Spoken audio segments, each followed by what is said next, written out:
the network for the AV industry. What are you listening to? This is AV. This is AVNation. This is AVNation. This is AVWeek, episode 157, recorded Sunday, August 24th, 2014. Ice, Ice, Baby. Ready. AVWeek. Performing scan. Week. Online. This is AVWeek.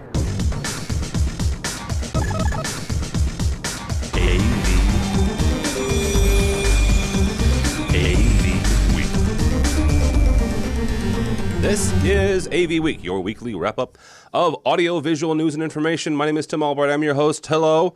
If you're watching live or listening to this is Sunday. It's a special edition. There's a reason for that. This guy right here is the reason for that. His name is Aviv. He's from Kramer. He's in Israel. I love the internet. How are you, sir? I'm great. Glad to be here, and sorry for destroying your Sunday. No, it's good, man. Here's the thing. I'll pay you back once Friday, I promise. Well, he and I were talking off the air. I love this, the fact that we can do this. We used to have Tom Andrew on from Australia. So the fact that he's in Israel right now, right, and I'm just outside of St. Louis, and Don and Bradford, who we'll get to in a second, are in their respective places of the United States. I think it's cool. So thank you so much for making time on your Sunday evening, folks. Absolutely. Thank you. Pleasure to be here. Also with us, I mentioned as well, Bradford Ben from Harman International. How are you, sir? I'm doing well. How is everyone? Good. His lower third, in case you're not watching, says favorite guest. It's true. It's true. And last but not least, Miss AV Dawn Mead from Net AV, also the host of AV Social. How are you, ma'am? Very good, thanks. How are you guys? Good. And I have not seen nor spoken to Miss Mead, so congratulations on being named one of the 40 under 40 from Commercial Integrator. We'll talk about the whole list later on the show. She told me she was 29. Well, that's the thing, is they had a misprint. It's 30. She's 30. Oh, okay. Harry's 30. 40. She's 30. Okay. Oh, so Harry's robbing the cradle. Yes. Okay. God, I love you guys. Always has been, always will be. So she's been 30 for many years. You know what? You know, my mom was 39 until my oldest brother turned 32, and then she decided to age a few years. Other than the dog, Harry and I don't have kids, so I'm whatever age I'd like to be. 35 today. 35. That works. I'll go with 29. You couldn't go for 29. You've got too little hair and too much gray in your beard, so. No, I meant Don's 29. Oh, I'll admit, okay. I'm the oldest one here. To be old and wise, you first must be young and stupid. I'm the old and wise one. I've gotten the first part down. My 20s was nothing but young and stupid. Anyhow, all right. Let's actually talk about audio. Let's talk about some AV stuff. We're going to cover TiVo this week, which is a little odd for us, but there's a reason for that. AVNation is going to CEDIA for the first time, covering it as a news organization. AVNation, the news organization, CEDIA, the event. And TiVo actually is one of the sponsors. They've got some stuff coming out. We have our very, very first Apex certified company, and Apex is the certification from Infocom. We'll talk about that. We'll talk about some Kramer stuff with Aviv and everybody else, and also AMX. But first, from our friend Ted Green, who, God love him, Ted is either teasing me and making my life horrible, or giving Dawn and I reason to believe and hope. OLED. Yeah. There's an OLED Japanese consortium. See what happens when I do this on Sunday? Japanese consortium that are testing the OLED production method. What does that mean for you and me and Dawn and I when it comes to hoping and praying and believing that OLED is going to happen? Dawn, we'll kick it off with you because you share this passion as much as I do. What does this mean when it comes to the possibility of making OLED an actual, honest-to-goodness, reality in the world of Pro AV and commercial, both? Well, I'm hoping it means that I'm finally going to get my large OLED flexible screen, not silly curved thing, but flexible screen on my wall before I die. That's what I hope it means. Oh. I've been waiting for the promise of OLED for over a decade now. If you've been listening to this show, Tim and I have been whining about it for as long as the show's existed. And every time Japan or any other country in that part of the world that manufactures screens comes out with a negative news story about OLED, it crushes our hearts. Mm-hmm. It literally hurts. And this is fantastic news that not only are they not giving up on the technology, but they're determining that they want to move forward to it. I think it said that the consortium includes Japan Display, Sony, Panasonic, and Innovation Network Corporation of Japan. So there are some big names in there. And if they're all going to work together on this technology, my God, I might actually get one finally. And that'll make me so happy. Okay, so I'm not trying to take the contrarian view, but they've been a little schizophrenic about this, right? The last 6 months. Oh, I'm trying to be nice. They've been slightly schizophrenic because here's the thing: Sony and Panasonic both, right? They did the whole split up. You know, Sony took its stuff, Panasonic took its stuff, as far as their OLED agreement. LG has been the only one saying, "Hey, we're still over here doing it." But everybody else has been, nah, let's not do it. We can't make money. This, that, and the other. I'm wondering, you have any thoughts as to why suddenly Sony and Panasonic, those two names specifically, are back in this game? Well, I can't remember whether it was this past January or the January before. That's why I said 6 months. Are you sure you want to go with that number?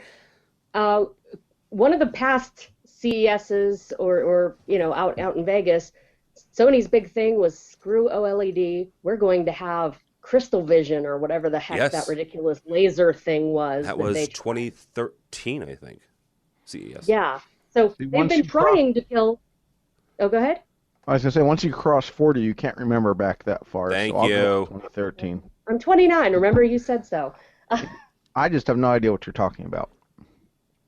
It's video stuff. Don't worry about it. Okay, I'll go back to sleep. Yes.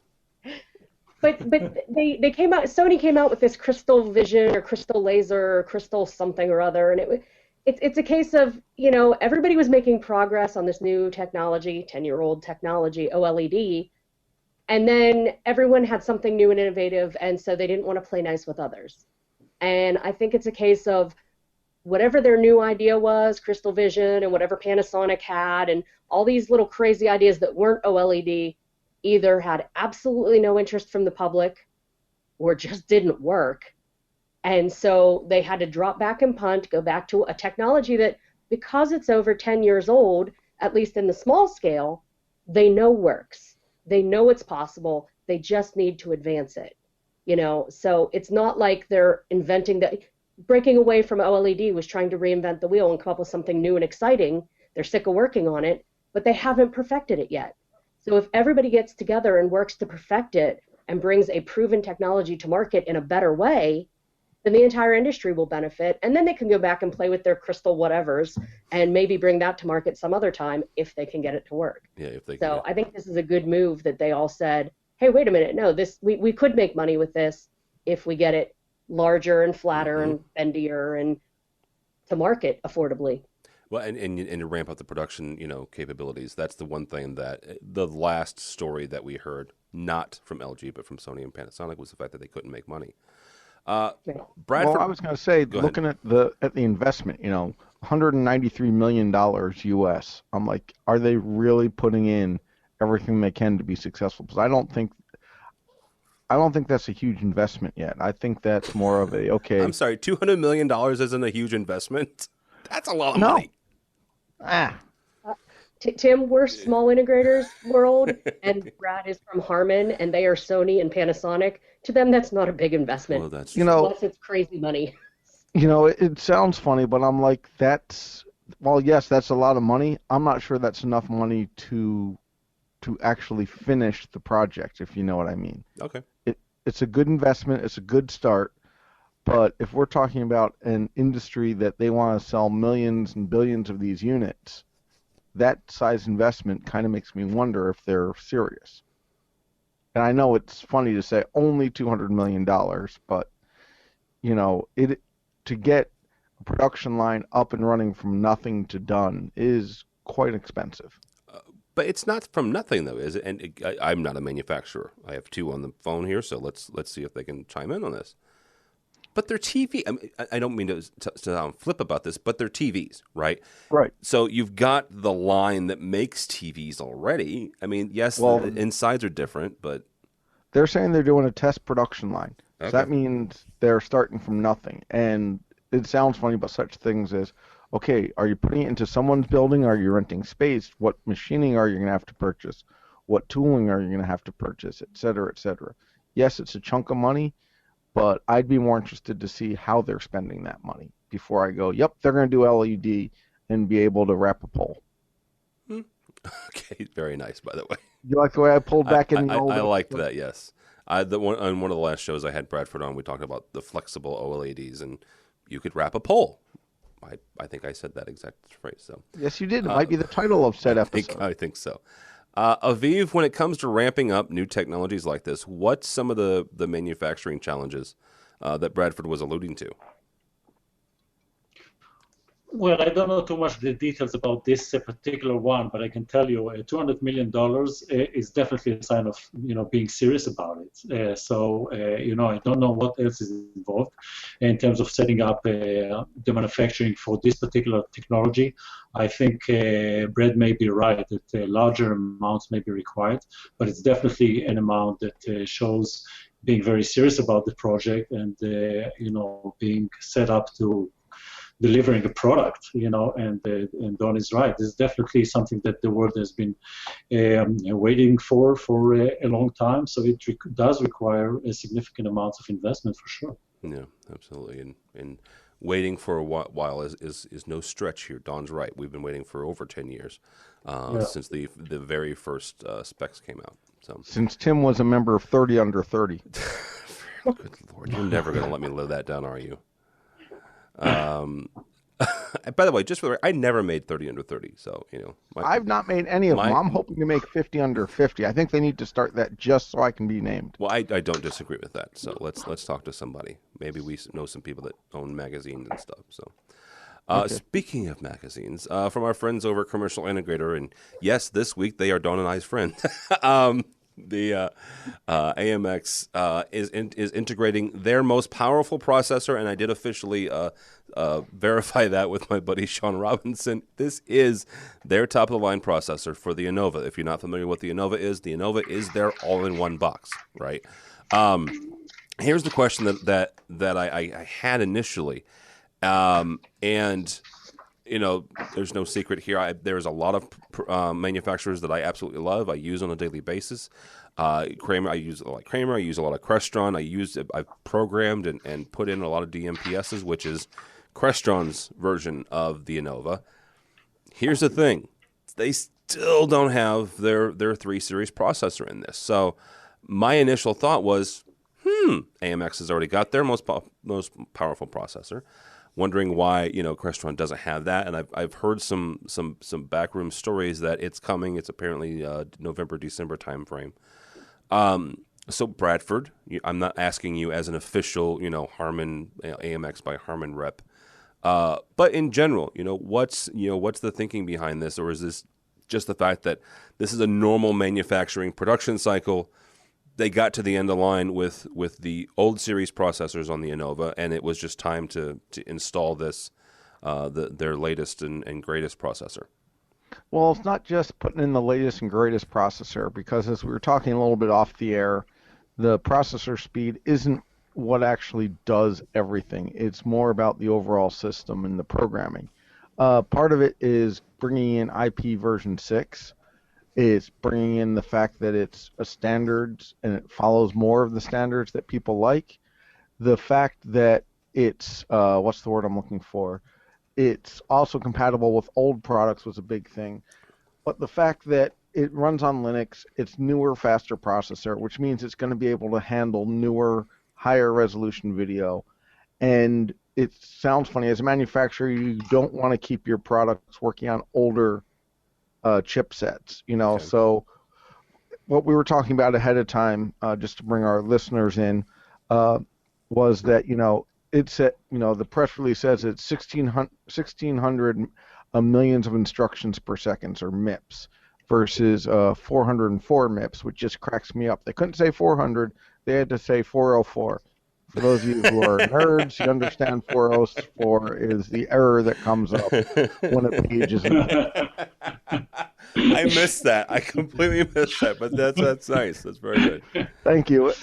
So, but as we were talking about, good code can make them both run at the same speed. But we have good code for that. We have the fact it'll do IPv6, it'll do IPv4, it'll do all that.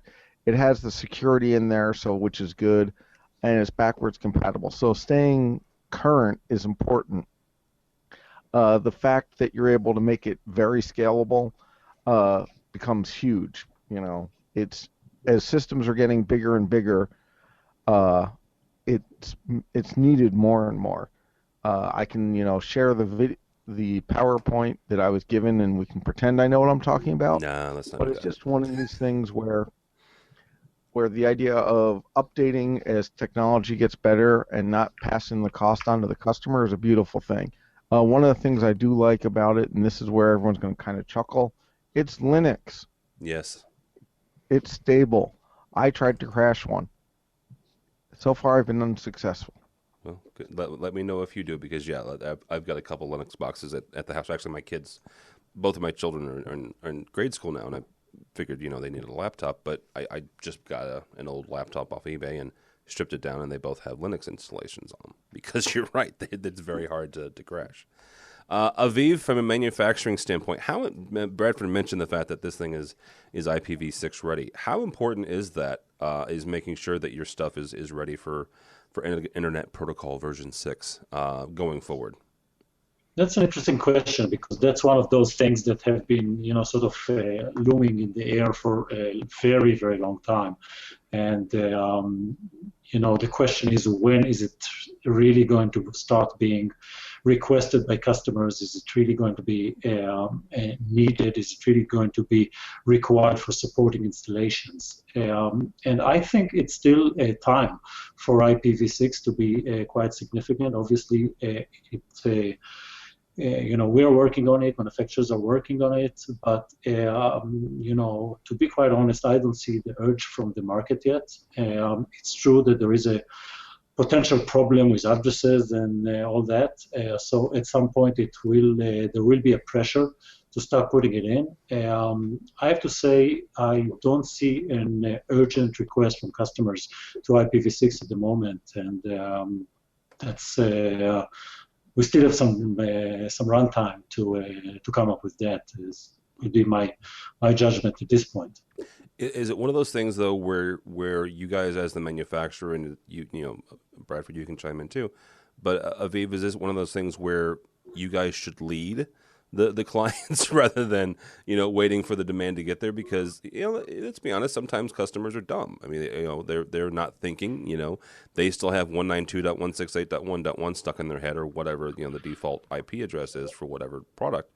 But should you guys lead rather than waiting for the request to get there? No, absolutely, I agree. I mean, there is definitely a role for the manufacturer to lead where things are for the advantage of the customers, because they want to resolve not only today's problem but the future problem, and if there is a benefit there, they definitely have a role in doing that. So I believe you are right, and Kramer does see itself as a innovator and a leader in the industry. I think IPv6 is still one of these things that is not urgent for the customers to put in. It's not something we have to push into them and say, make sure it's IPv6, because otherwise you're going to have problems in the future or in a year or two. I still don't see that. Yeah. Well, I'll say I disagree a little bit. I think there's a couple things going on. Part of it is a lot of customers latch onto it as, IPv6, that's a new buzzword, I have to check and make sure I get there. There is a certain amount of that. But there's also, on the larger infrastructures, the campus and corporate worlds of, a large multinational conglomerate that has an office in Guadalajara, Sao Paulo, London, etc., that they're going to want IPv6 for their network just because they're starting to make the transition already. But I do agree for probably 90 to 95% of the market, it's not needed. It's a standalone small network that's using the private network. Like you said, using 192.168.1.1 as all their addresses and all that. But I do think it's important to start thinking about this as some of the larger customers are starting to require it, especially for, I'm not going to say metropolitan area networks, I'm saying world area networks of when they have the multiple locations. I think that's where IPv6 comes in. And I'll be the first to admit it's a buzzword. People are expecting, IPv6. It sounds funny. It's kind of I realize this is comparing apples and oranges, but it's a lot of times where people look at the 1,600 million meaningless instructions per second, as we were talking about, versus 1,500 MIPS, and the 1,600 must be better than the 1,500. But if the math is bad math, the 1,500 can be faster than the 1,600, but it's just the numbers make it look better and more high tech. Yeah. Also, by the way, if you've never messed with IPv6, it reminds me, the numbers remind me, I shouldn't say numbers, because it reminds me of MAC addresses, honestly, because there's alphanumerics in there. So yes, it's hexadecimal because of how big the numbers are. It's the exact same format. It's 128-bit, and to try to put a 128-bit word together in number form, well, I don't have that kind of time to type, so it's hexadecimal words instead. So, yep, same format. MAC address is just 32-bit. These happen to be, 128-bit. Yeah. See, you learn something. You learn something, every once in a while. Don, let's tackle two things. First of all-in-one boxes with these new fancy smanchy higher end processors. And Bradford alluded to the fact that it's backward compatible. How important is that? Is making sure that as our control manufacturers push farther and farther, and whether it's MIPS or whatever the benchmark is, making sure that these things are faster and better. How important is it that they make sure that they can talk to their legacy products? Hugely important. Thank you. It's hugely important. I mean, well, Tim, you used to be technology manager at a university, at a community college, but it's still, you're dealing with campuses with lots of classrooms and lots of individual small integrations that make a giant whole. And anytime you're talking about a corporate campus or a school campus or a medical campus where there are multiple implementations, those can take place over a long period of time from the time you start the first room till you finish the last room. It's time for refresh on the first room again. Yeah. So you have to have that backwards compatibility if you're going to have any interoperability between the different classrooms, the different buildings, the different areas that you're taking care of. And I think it would be almost irresponsible to not have backwards compatibility.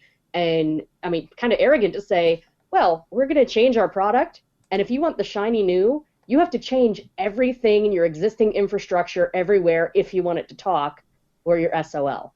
Yeah. I mean, that takes some chutzpah to come out with something like that. I mean, come on, I wouldn't buy it. I would say, that's well, Microsoft-esque. Yeah, exactly. I mean, that would take, pardon me, a very big set to come out with this phrase like that to your customers. So I think the backwards compatibility is huge. If I can jump back to the IPv4 versus 6 thing, I have to respectfully disagree with the guys that say it's not a problem or it's not a very big problem. I think it's going to be a very big problem, not practically speaking from the functionality of the systems, because practically speaking, Bradford's right, very small systems, even a campus is still kind of internal, small systems, plenty of numbers to go around with IPv4. But we're talking about customers, we're talking about end users who understand a lot of times a smattering of what we do with one or two guys that know as much as us, or sometimes more. But for the most part, the people that make the money decisions are the people that just know a smattering. And when something happens in the news that has a buzzword, they get scared. I refer to you this past week to the news about the internet and the massive slowdowns and the massive problems with the internet because of IPv4 versus IPv6 routers.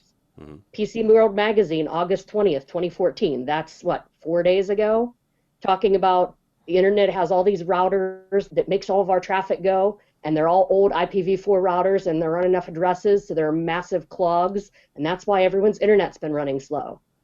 Your average Joe, I kind of work in technology, but I just pay the bills for the technology people. They're going to see something like that and say, ooh, IPv4 is making the internet break. We can't have any IPv4. We have to have IPv6. That's the thing that works. And then it's going to become a panic because it's in, I mean, PC World is just one of the news sources over the past week or two that's come out with stories about the internet slowdowns due to the old routers. Yeah.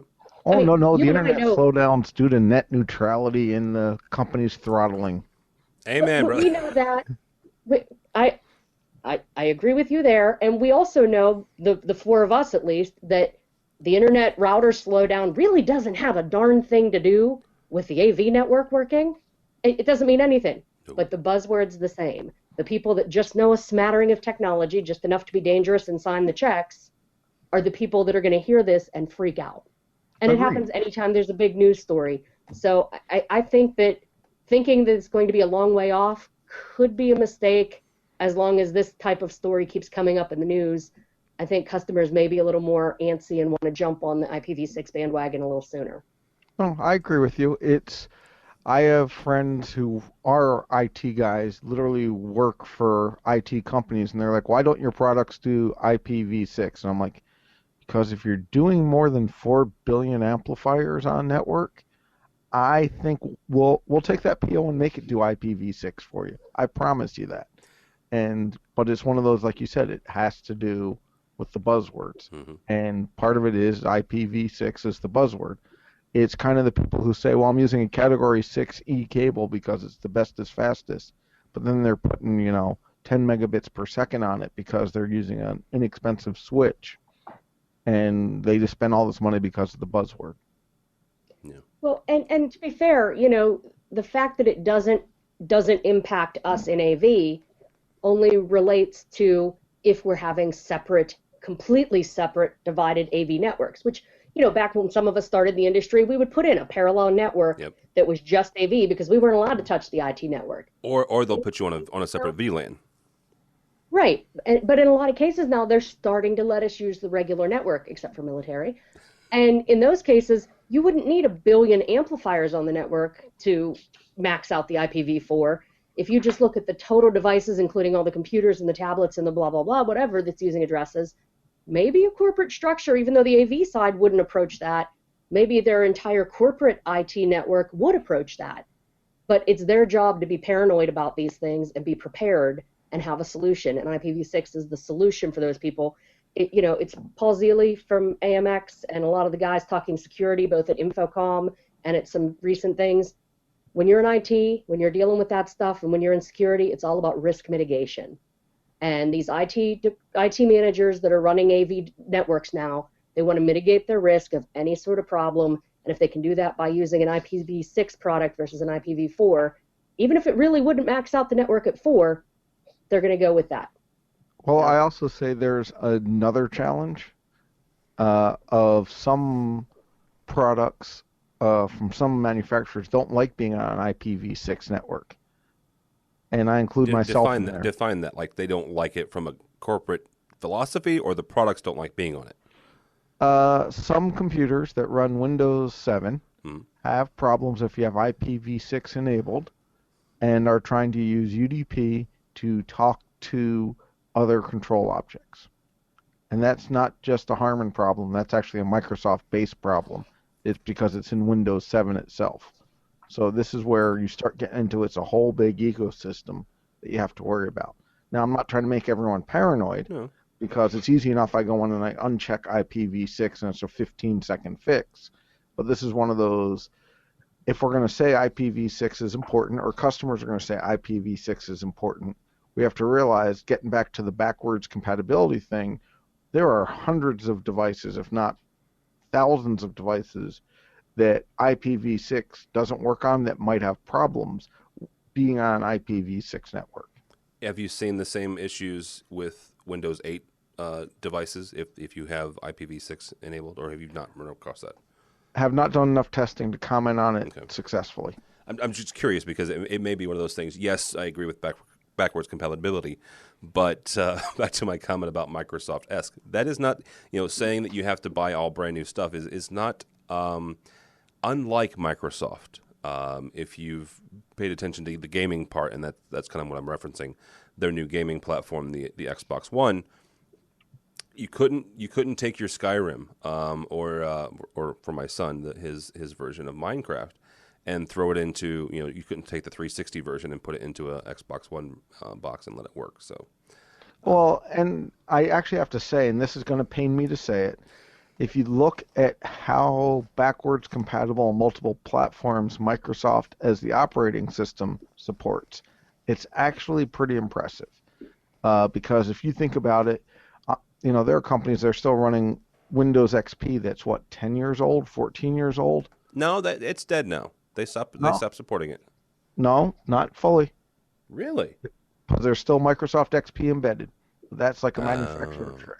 Okay, but the general, everybody and their brother version. Right, the general everyone and their brother. But then you look at the stuff that Microsoft Windows 7 allows you to run as XP compatible, as 98 compatible, as ME compatible, which just causes the software to crash. But, the fact that they have these play as virtual backwards modes and all these other things, I actually have some respect for them, and the fact they have to support all these different platforms and software from multiple manufacturers and all that it's pretty impressive. Microsoft typically doesn't do as much as people say, hey, you got to get all new. They like you to buy new, and admittedly, Xbox is a slightly different thing than the desktop operating systems. Yeah.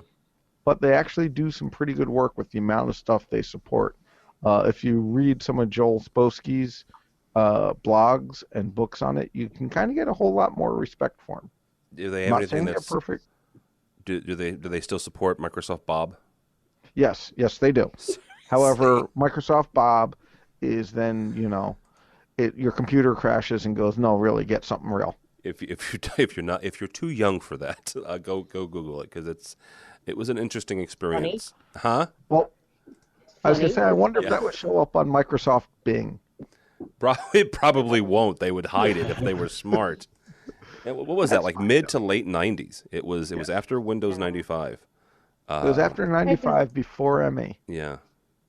It doesn't matter. They just announced Windows 9 will be out in like 5 minutes. So, maybe they'll fix the IPv6 problem and get rid of some of the old silly things out of there. And fun. I'm just happy they got rid of Clippy. Did they officially bury Clippy? Hi, it looks like you're digging a hole. Oh, can I help? Oh, yeah, let me get in the hole. I personally like the wizard. The wizard and the dog were my two favorites. So, I don't know. All right, let's move on. We've been a rabbit trail here somewhere. Yeah, somewhere. Yeah. Kramer's got a couple of collaboration softwares, and one thing, just for the record, Aviv actually agreed to come on this show. The one thing that I've written about and talked about is the fact that a year ago at Infocom, the entire buzzword was huddle spaces. This year it was flipped classroom. There are very good reasons and very good products. This being one of them. Kramer has a new. It's called a Via Collage. It's their collaboration software, and so I wanted to get Aviv on and talk about exactly from a manufacturer standpoint, right? Before the trade show, right? Before the buzzwords, how do you guys decide exactly? When you're creating stuff like the collage, where do you get your inspiration? not to make it sound too netherworldly, but where do you guys come up with the ideas to say, you know what, let's give folks the ability to sit around a table and share information, share video, and share audio, kind of in a collaborative space? Yeah, that's a very good question. I mean, and that's related to your previous question. Where do manufacturers lead? And I think where they lead is not. Sometimes it's related to technology, but sometimes it's related to how customers behave and what do you expect from the whole space of Pro AV. And I think it's more about what is the type of solutions, what is the type of applications, what is the type of behavior they would like to drive in their respective organizations. And this is where we're spending at Kramer a lot of time figuring out in very many different ways. A lot of that is studies, interviews, talking to customers, talking to end users as well as system integrators, and really watching what people are expecting in terms of behavior and where are some of the frustration points are. And one of the things that we actually found is that people really dislike meetings. And we started to think about, what can we do to make this experience of meetings more enjoyable, more productive, more useful. And we really found, it's not about, what type of technology there is in the meeting room, but, how do you create an experience that is different, and then how you integrate into a solution all the expectations that are driving some of the buzzwords. For example, BYOD, what does that mean? Bring your own device. What do you actually want to do? How do you want to get to a meeting and behave? When you step into a room, how do you want the whole thing to work? And we looked at that, and we looked at the wireless requirements. And we looked at the underlying term of collaboration instead of as a replacement to presentation. Meetings used to be, okay, somebody comes up on the board and flip charts, and then somebody came on the board and started to run a presentation and everybody's watching. We really see a need for people and a desire for management to start having meetings more interesting, more engaging, more involving, and more collaborative. And that is really have to be based on technologies that are allowing for those needs. And bring your own device should be a trend with some enablers that will make it happen. And this is what we try to do with this kind of solution. So, sorry, that was kind of a long answer to your question, but it's really a very involving process, and we're actually quite excited with the result in this case. So bring on meetings that is more collaborative, more engaging, more interesting, having people being able to show their stuff when they come to a meeting, because it's not always one person is having a talk and now this person is presenting. We want other participants to get on board and to show their stuff. And they have a clip of video they want to show. They want it to be full HD being streamed into the main device. They want to see on their device, they want to see what's presenting on the main screen. They want to share documents. They want to be able to make notes on one document, use kind of a whiteboard functionality. All those kind of things are really what excites us in this new product. Well, and let me ask you, this is a side note to that. How important are awards like that? You won the award from Silent Communication. How important is that as an organization? Is it more, hey, cool, it's something else that we can use in marketing, or does it really mean something to you guys when a publication says, you know what, this is a really great product, so much so that it's among some of the best things that we've seen recently? It's a nice recognition. It's really useful in marketing material. I think it spreads the word out. But what's really, I believe personally, what's really driving success is this, the feedback from customers, and they start to experience it. You guys are a small industry and very well connected. And I'm a relatively a latecomer to the industry, so I'm just watching you guys and how well you know each other. And so in June, it really was my first InfoComm personally, and I was wowed by the whole experience with how this industry behaves, how well they know each other, how nice of people they are. And I don't really say just to be so flattering to the people that maybe are listening, but it really is. I'm coming from telecom. Telecom is a little bit more cutthroat, I have to say. So. Oh, don't misunderstand. I mean, trust me, there's a reason. Certain brands aren't here because I don't play nicely with others. And I don't either, so, Yeah. Oh, wait. Wait up, I have to ask, though. Yes. Just to bring this all full circle. So, Aviv, does this support IPv6? See, I don't play nicely with others. No, it doesn't. It's okay. It will. Don't worry. It's a firmware update. There you go. Bradford, from your guys' standpoint, how do you, same question, I guess, is how do you, as Harman, come up with new ideas? Is again back to the same old question of do you guys lead or do you wait for customer feedback? We do both, and this is where it starts to get to be challenging. So very similar to what Aviv talked about, you start talking with your customers and you ask them what problems they're having. Because if I come in and say, I can develop this product that does X, Y, and Z, they're going to go, But if you can go to a customer and go, what problems are you having? What things can I solve for you? And then look at how you can apply technology to it. It's a much better workflow, I feel. But then there are other times where you have to put something out there, a game changer. I can use the example of I personally, when we put a front panel on the iTech amplifier, we're putting a front panel on amplifier Y. And now it's like, okay, it makes a lot of sense. It was something that was a little ahead of its time, in my opinion, but it works well. So it's a combination of talking to the customers to see what problems they want to solve. It's a challenge when working with customers because quite often they'll say, I need an input device that has 17 inputs and only 17 inputs, and here's why, and blah, blah, blah. But if you can go, okay, what's the problem you're trying to solve? What's the challenge you have? What's the issue? Rather than saying what to create the technology doing, that's a much better collaborative effect. It's kind of like saying, oh, does it have to be IPv6? Everyone's going to say, yeah, it has to be IPv6. Whereas you say, what's the biggest challenge you see when you integrate with base buildings and converged, or as we call them, harmonized networks?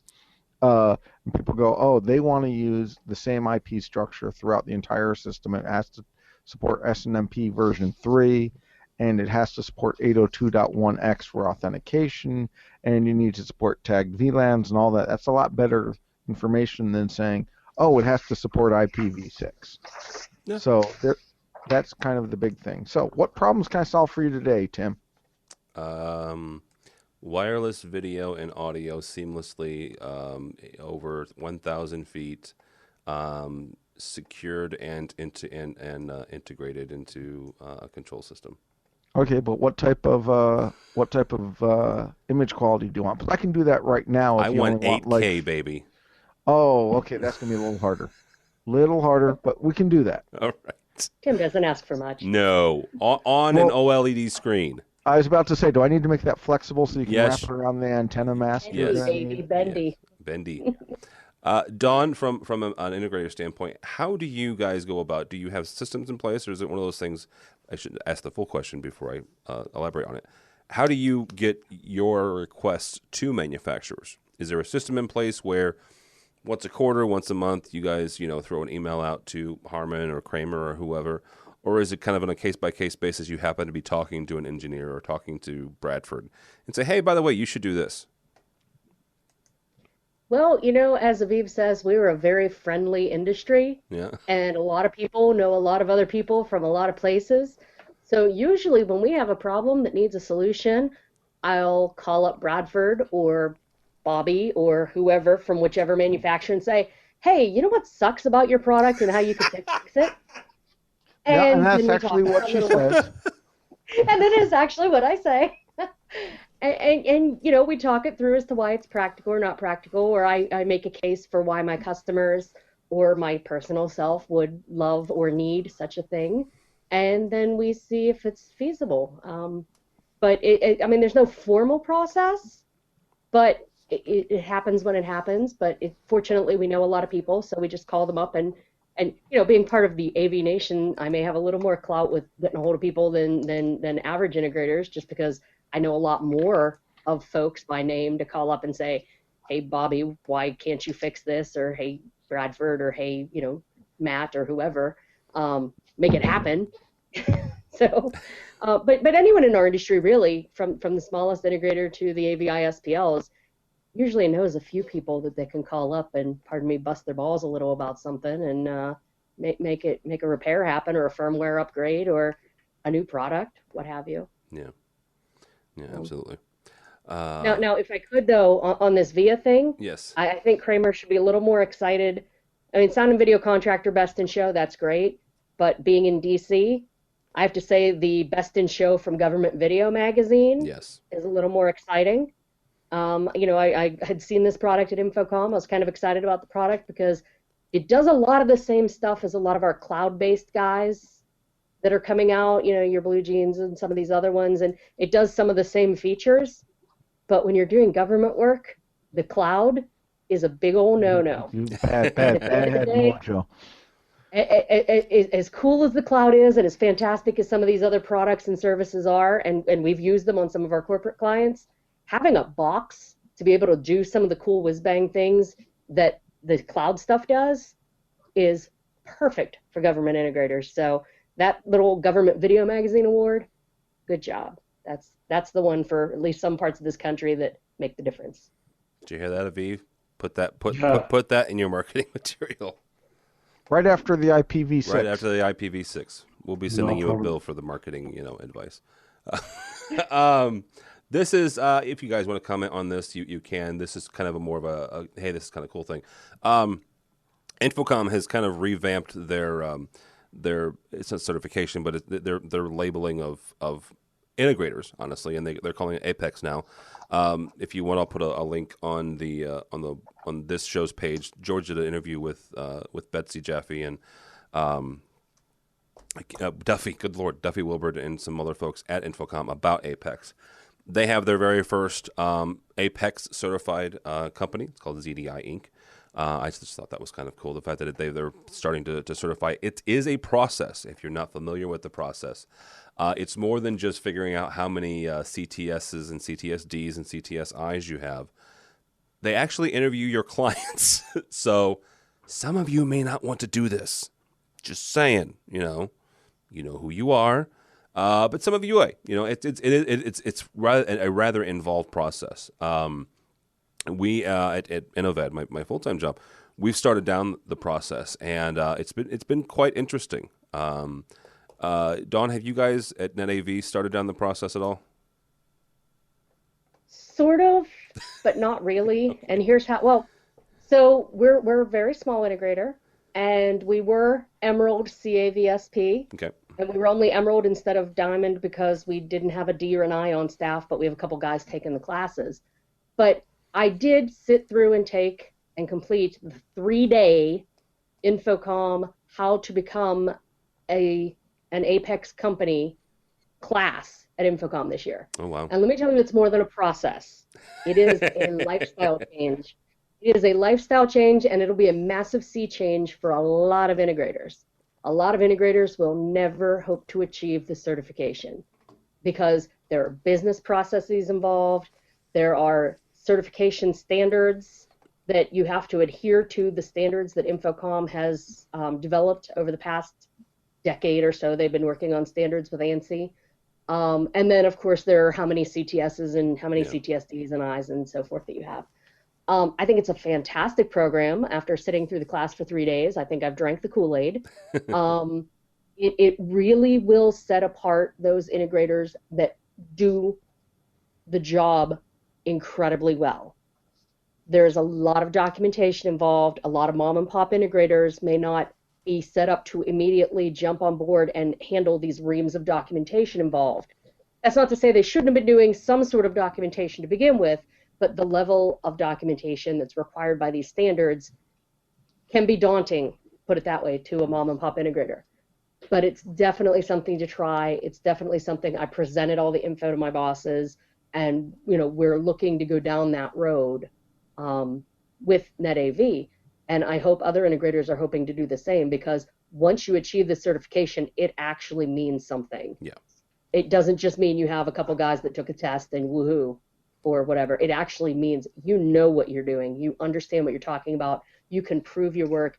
And one of the big concerns with a lot of integrators in the class with me, and I can't remember if ZDI was one of them, if they had people in the class or not, but a lot of them were concerned about the asking your clients for, or you don't ask your client for the recommendation. No.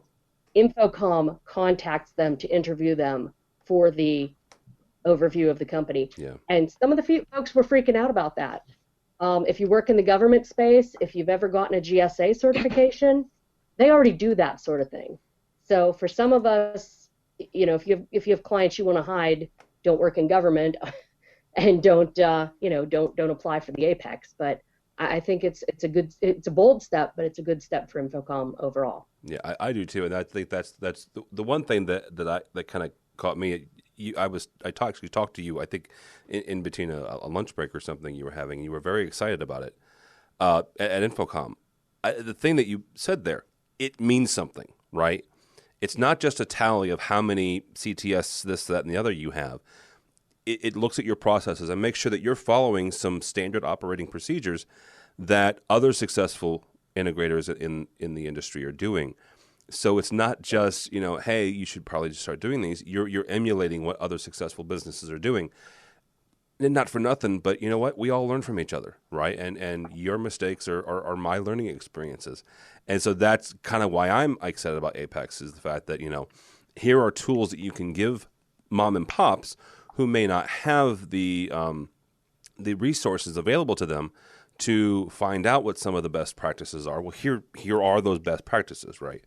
Right. And I think that's kind of cool. So, all right, a couple things before I let you guys go. First of all, I don't know why that's not showing up, but we're going to figure that out here. There it is. This week, if you're on social media at all, what was it? Tuesday.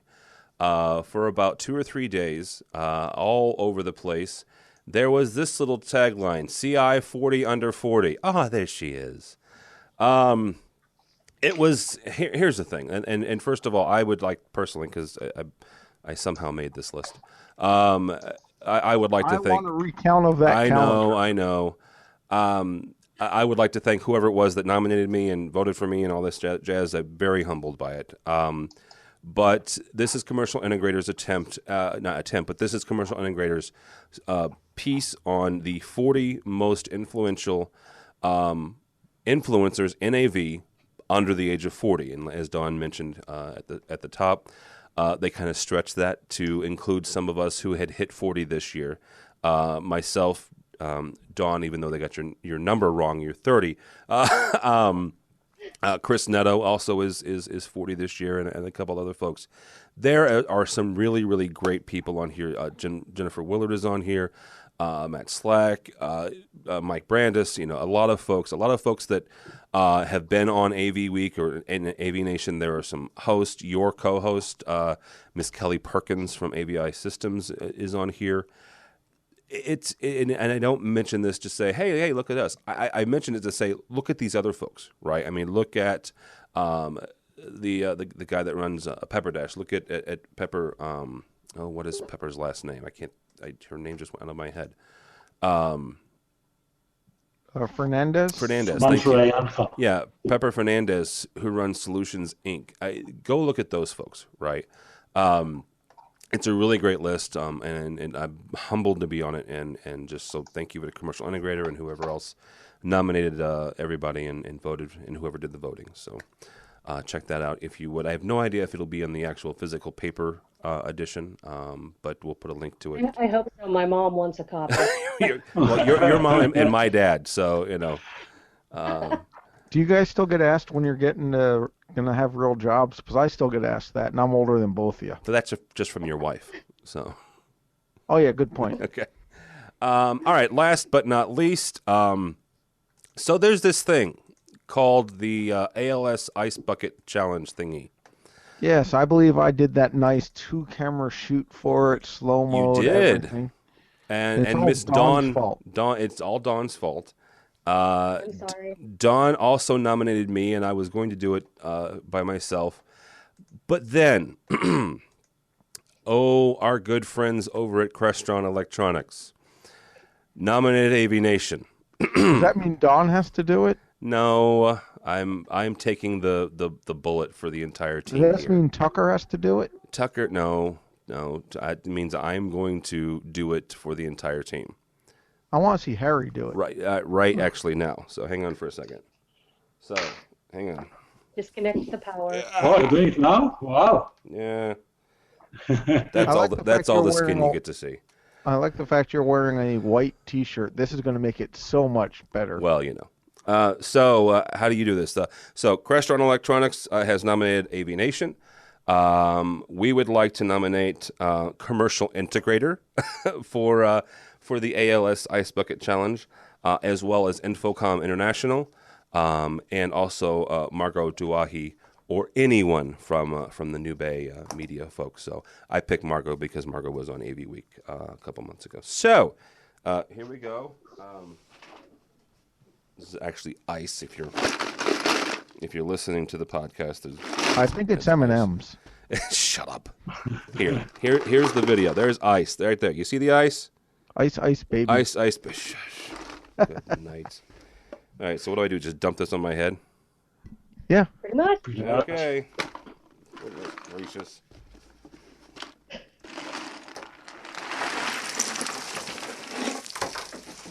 Yay. Okay, that was cold. And now there's ice all over my desk. So yeah, there you go. And we're also going to donate $100 to the ALS because that's what's the more important part. So, yay. So yeah, there you go. So. And by the way, guys, if you think that's only in the US, my wife did it yesterday. She challenged me, so I'm still have to do it today. And so it's quite unbelievable how catchy this thing is. So it is actually. It's a social media kind of phenomenon. It's been neat to watch. So. Goodness. Aviv, go get some ice. You're on the air right now. Yeah, you're on the air. No, it's a problem here. I still think Bill Gates' version of it might be one of my favorites. Bill Gates was very nice. Yes. You should also check out SmugMug, but they did it at 120 frames per second slow-mo. Cow. There's ice now down my back. Anyhow. All right, so there's where we go. Okay, I'm good. That was a definitely cool program, team. Yeah, very nice. Very well done. There you go. All right. That's going to do it for this week. Aviv, Ron, thank you very much. It was very nice having you on. Big fan of doing stuff across the pond and across the internet. So where can people find out more about you or about Kramer? Well, KramerElectronics.com, or in the US, KramerUS.com. I'm Aaron at KramerL.com, or on LinkedIn, any of the social media. So easy to find. Very good. Bradford Ben, my quote-unquote favorite guest of all time. Where can people find you or Harmon? Typically, they can find me at the local DoubleTree eating some cookies in the bar. Or Starbucks. Or Starbucks. Yes, Starbucks is at the noontime. But more realistically, there's HarmonPro.com. There's AMX.com. There's AKG.com. There's BSSAudio.com. CrownAudio.com. DBXPro.com. LexiconPro.com. JBLPro.com. SoundcraftUSA.com. You're just reading this list, aren't you? You're not. No, actually, you really are a corporate overlord, aren't you? Okay, how about just at Bradford Ben? There we go. Twitter, BradfordBen.com is my website. You can see my video up there of me dumping water all over myself. I am single-handedly keeping Google Plus in business with my high-tech stuff, so I'm all over the world. Would love to hear from people, so feel free to find me. Of course, there's also bradford.ben@harmon.com. Okay. Actually, Bradford was one of the first people I ever did hang out with when Google Plus first came up. So see, single-handedly setting the trend. Yep. My customers weren't even asking for it. I was solving problems even back then. And it was IPv6 ready 3 years ago. Even though I was using IPv4 because I'm too cheap to buy a new router for my house. I think mine actually will do 6. I haven't flipped the switch yet. So I actually updated my DNS this morning because Charter's DNS was acting wonky last night, so I just said screw it. 8.8.8. That's exactly what I did. 4.4.4.4. Actually, it's 8.8.4.4 is their secondary one. Okay. I don't know. And if you don't know what that's Google's free DNS server. All right, Miss Dawn. What does DNS stand for? Dynamic name. No. Something naming. Dadgummit, what is it? Domain name services. Thank you. I got the name part. Dawn, where can people find you or NetAV? Well, they can find NetAV at www.net-av.com. I'm Dee Mead at net-av.com. And of course, you can find me on Twitter and all the social medias. Just look up at AVDawn or AVDawn, and I'll pop up eventually. Because, I'm AV Dawn. You're AV Dawn? Yay! And she also does a program on this very network called AV Social. So, actually, AV Social, and we should be having one of those coming out pretty soon that was highlights from my class at Infocom. And Kelly and I, my co-host and other fabulous 40 under 40er, although I think she's barely in her 30s, she and I will be putting together a new show recording sometime coming up in September. So if you want to see highlights be on that one? Sure. Let's find a topic. We're always looking for guests. I'm mean. I'm a misanthrope. he is. Well, you have to talk about marketing and social media stuff, though. Okay, I can do that. Okay. Yeah. Find us on AVNation. How's that? There we go. All right. Don't follow me if you want. It's at TD Albright.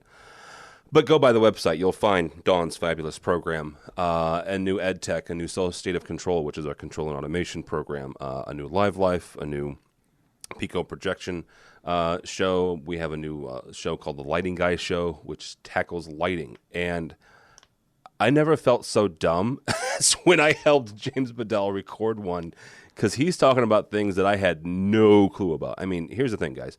I'm a programmer, right? A control systems programmer and a designer. I interface with the lighting as far as, hexadecimal code and, in string. I don't do what he does. So if you're interested in lighting or just want to learn some stuff, check out his show. Tons of other I forgot stuff. We have martinpro.com also. There you go, Martin Pro. Anything Martin else? Lighting? Yeah. Martin Lighting, yes. I actually like Martin Lighting. They're smart lighting, so they're movers and shakers. So they taught me how to program those consoles. It's amazing. Really? Really. Very cool. AMX is next on my list.